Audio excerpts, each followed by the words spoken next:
Dua pertemuan di dua lokasi yang berbeda yang juga jadi pembicaraan publik. Dari tayangan tadi kita melihat adanya sejumlah manuver politik yang dilakukan oleh para elit. Senin 22 Juli 2019 ada pertemuan 4 ketua umum partai di DPP Nasdem yang ingin memperkokoh soliditas antar parpol koalisi. Lalu 2 hari berselang Megawati Soekarnoputri dan Prabowo Subianto juga bertemu di Tekumar sambil makan nasi goreng yang katanya nasi goreng buatan Ibu Mega ini kesukaan Prabowo gitu. Bang Don, ini pertemuan banyak orang yang menerka-nerka. Ada apa ini? Kira-kira karena ada momentum, ada pelaku, ada peristiwa, apa yang bisa kita rangkum di sini, Bang? Ya, pertemuannya mungkin biasa saja sebetulnya, diskusi tentang kabinet, diskusi tentang koalisi itu biasa sebetulnya. Cuman gorengan di luarnya itu luar biasa. Cuman sekarang ada pertanyaan sebetulnya, apakah manuver-manuver seperti ini efektif untuk mempengaruhi seorang Presiden Jokowi? Ya. Saya dalam waktu seminggu ini keliling, Afi. Minggu lalu saya ikut FGD di lab psikologi politik di UI. Para opinion leader dikumpulkan untuk membicarakan sejumlah nama. Lalu kemudian dibicarakan, lalu kemudian dikatakan di situ itu hanya salah satu source yang bisa dipakai. Ketemu kita dengan para relawan, kelompok relawan, juga punya source sendiri tentang itu. Lalu kemudian minggu lalu kita juga ketemu seorang asing yang mengatakan bahwa ada lembaga talent scout atau headhunter untuk mentalent scouting sejumlah orang yang mungkin layak. Kalau Profesor Hamdi Muluk bilang, Bang, nama yang akan masuk ke Jokowi itu mungkin bermap-map. Jadi kalau lihat posisi seperti sekarang, maka pertanyaannya di mana kemudian teman-teman parpol ini? Kan, menurut saya mereka juga harus mencari orang yang mungkin terbaik, gitu orang terbaik yang bisa diterima oleh seorang Jokowi. Siapa yang diterima oleh seorang Jokowi? Berkali-kali saat ini dikatakan profesional, track record teruji, integritasnya bagus, eksekutor, dan juga kaum muda jangan lupa chemistry-nya dengan seorang Jokowi. Harus cocok dengan Jokowi. Apa kaitannya yang tadi Bang Don katakan soal kabinet yang dicari, apakah kemudian ini akan mempengaruhi seorang Jokowi atau enggak? Kalau kita membahas Jokowi sepertinya kan lebih percaya diri, lebih tangguh gitu dalam menggunakan hak prerogatifnya gitu, Bang Don. Untuk urusan yang pertemuan 2 kemarin, apakah ada saling melirik gitu loh antara pelaku dari 2 pertemuan ini? Kalau lihat pertemuan ini sebetulnya sebuah pertemuan yang produktif. Silaturahmi saja gitu? Untuk konsolidasi, lalu kemudian untuk menenangkan semua orang di bawah. Itu produktif. Dan kita kemudian paham bahwa politik itu ada up and down-nya. Kemarin berantem, sekarang boleh duduk bersama.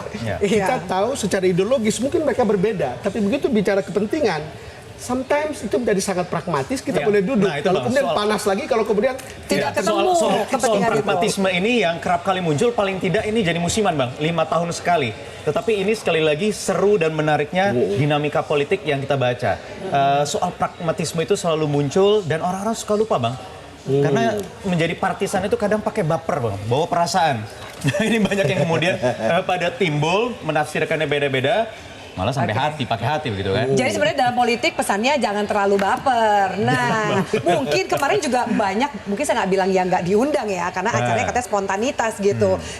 Tapi jangan-jangan yang lebih baper adalah bawah-bawahnya gitu, atau mungkin masyarakat sendiri. Soal apa sih sebenarnya? Soal ketidakhadiran dari Megawati Soekarnoputri dalam pertemuan 4 ketua umum parpol di DPP Nasdem. Sempat dipertanyakan mengapa pertemuan itu tanpa kehadiran ketua dari PD Perjuangan. Kita simak penjelasan dari ketua umum Partai Nasdem, Surya Paloh, berikut ini. Dan kepada sahabat kami PDI Perjuangan betul-betul kena spontanitas. Kami tahu saudara kami ini, saudara tua kami, partai pemenang pemilu ini sedang sibuk mempersiapkan kongres tadinya. Jadi kami maklumin itu. Jadi sedangkan kami yang bertemu ini paling tidak adalah ketua umum partai.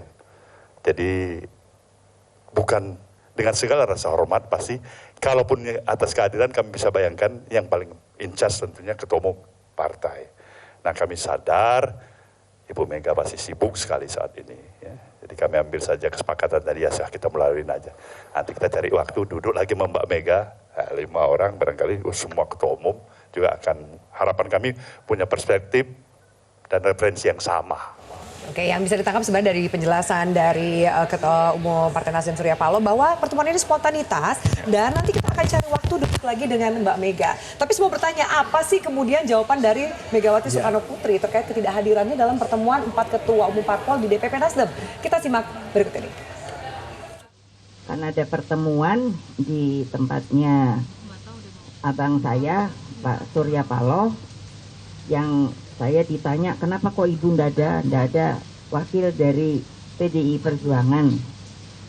Nah, saya memang sedang berada di luar negeri pada waktu itu atau di luar daerah karena kami memang sekarang sedang menghadapi yang namanya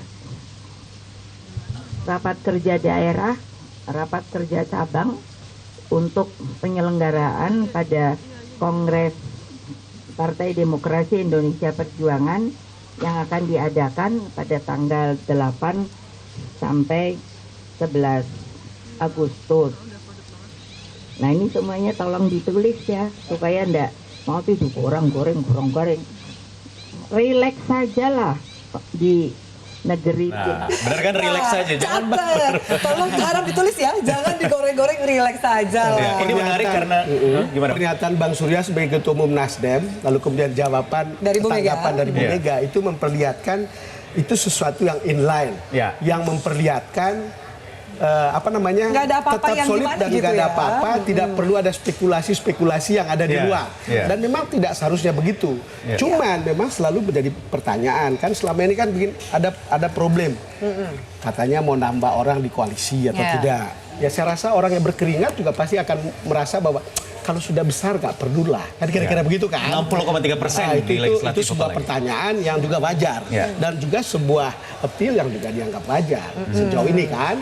Tetapi juga mungkin bisa diterima kalau itu turun rekonsiliasi di bawah, ya mestinya juga tampung. Tapi apakah harus begitu? Kan itu kan pertanyaan-pertanyaan yang perlu dijawab. Tapi saya rasa mungkin kita merasa Presiden Jokowi pusing karena ini, tapi kita percaya bahwa suatu saat dia bisa menyelesaikannya. Iya. Tapi yang menarik Bang, karena saya kemarin juga kawal menyaksikan langsung, karena breaking news saya yang pegang kemarin, menyaksikan bagaimana Bu Mega mengeluarkan statement spontan juga ya? Tanya terlebih dahulu oleh wartawan, mengklarifikasi dan tadi dicatat ya. Mungkin Bu Mega udah tahu ini ya, Pak Ani pasti mau ada potensi goreng-menggoreng, makanya dijawab dan ini dulu gitu. agak sedikit keluar dari pakem seperti biasanya ketika Bu Mega itu yang terkenal otoritatif begitu ya. Ini menjawab ada isu-isu yang sedikit menyentil mungkin dirinya yang merasa harus langsung diklarifikasi langsung di depan umum tanpa harus ditanya. Itu menariknya, Pak. Semua orang tahu semua orang tahu hubungan antara Ibu Mega dan Pak Prabowo. Ingat baik-baik, orang yang mengembalikan Prabowo dari Yordania ke sini. Itu suaminya Ibu Mega, itu Bang Taufik Kemas almarhum. Jadi itu terjadi pada waktu itu. Kalau tidak salah yang diutus ke sana itu adalah Oni Harjanto. Pada waktu itu adalah orang PDIP yang sekarang justru menjadi orang dekatnya Pak Prabowo. Jadi sebetulnya politik itu putar-putar saja begitu ya. Itu saja begitu ya. Ada histori yang histori dengan Bang Surya juga itu lama. Karena itu tidak heran kalau orang seperti Ibu Mega memanggil abang saya. Abang saya. Tahu nggak Bang Surya? Saya masih di media Indonesia dulu. Bagaimana Bang Surya mempertemukan Ibu Mega dengan Mbak Tutut pada saat-saat lagi panasnya. Jadi sebenarnya tensi politiknya ke depan, kalau misalnya tadi Pak Surya mengatakan, oh ini spontan, nanti kita cari waktu lagi. Bu Mega juga mengatakan, jangan digoreng ya, ini tidak apa-apa, relax saja. Harusnya mungkin tidak ada sesuatu yang akan mengejutkan gitu ya. Katanya antar pertemuan kemarin itu tidak paralel. Tapi ya bolehlah dicari benang merahnya, ada kesamaannya, bolehlah dicari ya. Tetapi yang menarik juga adalah ketika Bu Mega dalam keterangan persnya juga menyinggung bahwa semua itu ada di tangan presiden terpilih. Makanya begini, Bayu, kan ya. Menurut saya sih kali ini rasanya lebih baik jangan mengajarin Jokowi untuk memilih siapa orang-orang, tapi sodorkan orang-orang terbaik yang bisa menjadi pertimbangan.